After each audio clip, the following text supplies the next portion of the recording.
dear students, welcome back to my channel. As we promised in my last video that in my next video we are going to discuss the poetic devices. Poetic devices of poem number 1, My Mother at 66 by Kamla Das, class 12 CBSE. So poetic device, dear students, जिन्हें हम हिंदी व्याकरण में अलंकार के नाम से जानते हैं.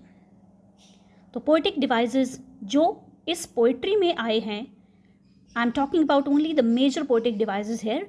नंबर 1 जो पहला पोएटिक डिवाइसेस में आता है वो है simile.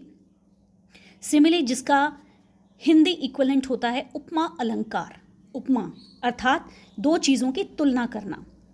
So if you find any line in a poetry which has as or like in it or the poet has used these two words, यानी जिसमें as और like का पोएट ने इस्तेमाल किया हो, वहाँ पर आसानी से आप सिमिली पहचान सकते हैं. इस कविता में My Mother at 66 इसमें दो लाइन्स ऐसी हमें मिली हैं जिनमें like और as का यूज़ हुआ है. नंबर 1 इज़ पहली लाइन है, 5th या 6th लाइन होगी पोइट्री की, face ashen like that of a corpse. तो like यानी इसमें भी सिमिली है. ऐसी ही एक और लाइन है, it is probably in the last stanza of the poetry, as a late winter's moon. जैसे कि उसने अपनी माँ के चेहरे की तुलना लेट विंटर मून से की थी, तो वहाँ पर एज हमें मिला था. तो ये दोनों शब्द बताते हैं कि यहाँ पर कवित्री कमला दास ने सिमिली पोएटिक डिवाइस यूज़ किया है. Coming to the next one, we have personification. Personification जिसका हिंदी इक्विवेलेंट कहा जाता है मानवीकरण, अर्थात किसी एक अमानवीय चीज़ को मानव रूप या उसकी फीलिंग्स देना.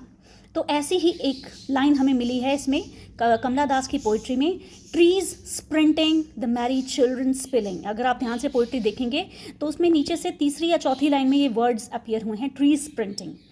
ट्रीज अर्थात पेड़ यानी निर्जीव. वैसे तो ये जीवित माने जाते हैं but still we count them as non living things और नॉन ह्यूमन थिंग्स. तो ट्रीज को यहाँ पर कवित्री ने स्प्रिंटर्स के साथ कंपेयर किया है. स्प्रिंटर्स यानी एथलीट्स, धावक. दैट इज़ वाई ट्रीज को एक स्प्रिंटर का रूप दिया गया है, मानवीकरण किया गया है उनका. नेक्स्ट कम्स मेटाफर जिसका हिंदी इक्विवेलेंट कहा जाता है रूपक अलंकार. रूपक अलंकार भी सिमिली के बहुत ज़्यादा समान है, इक्वल है, बट इन दोनों में डिफरेंस ये है कि रूपक अलंकार में जब तुलना करते हैं हम चीज़ों की तो उनमें एज या लाइक शब्द का इस्तेमाल नहीं होता है. ऐसी एक लाइन है, Mary children spilling. Mary children spilling से कवित्री यहाँ पर बच्चों को स्प्रिंग ऑफ लाइफ यानी जीवन जो अपने यौवन की तरफ बढ़ रहा है उसके साथ कंपेयर करती हैं, वो डायरेक्टली बिना यूज़ एज और लाइक की. तो बच्चों का जो कंपैरिजन है वो नव जीवन के साथ किया गया है, तो इसलिए यहाँ पर मेटाफर अर्थात रूपक अलंकार है. Next comes the alliteration. Alliteration जिसे हम हिंदी में अनुप्रास अलंकार कहते हैं, बहुत ही आसान है इसे पहचानना. अनुप्रास अलंकार यानी जिसमें एक वर्ण की पुनरावृत्ति होती है. Similarly in English, when a consonant gets repeated number of times in a single line. जैसे कि आप इस कविता की अगर सेकेंड लास्ट लाइन देखेंगे तो उसमें एक लाइन आती है, सी यू सून अम्मा. इसमें consonant S and S they have been repeated twice. That is why इसमें एलिट्रेशन है. ऐसी ही एक और एग्जाम्पल मुझे मिली है, थर्ड लाइन अगर आप देखें शुरुआत में तो थर्ड लाइन में है सॉ माई मदर.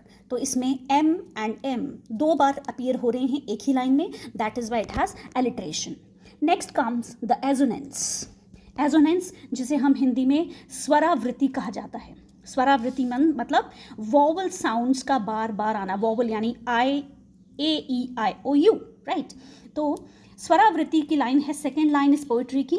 ऊपर से सेकेंड लाइन अगर आप देखें तो इसमें ओ साउंड बहुत ही प्रोमिनेंट है. Sound of O is quite prominent in this line. Line है होम टू कोचीन. ये देखिए तीनों वर्ड्स में ओ बार बार आ रहा है. सो होम टू कोचीन में हमें साफ साफ एजोनेंस दिखाई दे रहा है. लास्ट है रेपिटिशन. छठा पोएटिक डिवाइसेस में है रेपिटिशन. जैसे कि नाम ही हमें बता रहा है, रेपिटेशन यानी कि एक ही वर्ड का, एक ही शब्द का बार बार रिपीट होना एक लाइन में. इसकी लास्ट लाइन अगर आप ध्यान से पढ़ें बच्चों तो आपको वहाँ लाइन में क्या लिखा है, smile and smile and smile. यानी कि स्माइल स्माइल, स्माइल, यही शब्द 3 बार रिपीट हो रहा है, इसीलिए इस लाइन में रेपिटेशन अलंकार है।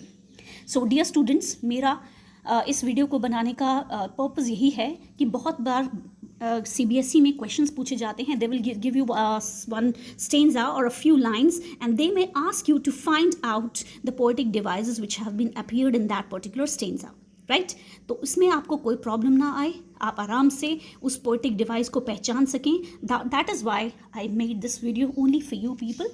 सो poetic devices must learn them, remember them. It's a very easy way to learn. जब हम दोनों भाषाओं को साथ लेकर चलते हैं तो उन्हें याद रखना थोड़ा आसान हो जाता है. So keep learning and keep growing. And अगर वीडियो पसंद आया हो तो ज़रूर लाइक करें और मेरा चैनल सब्सक्राइब करें आगे ऐसी और वीडियोज़ के लिए. Thank you so much.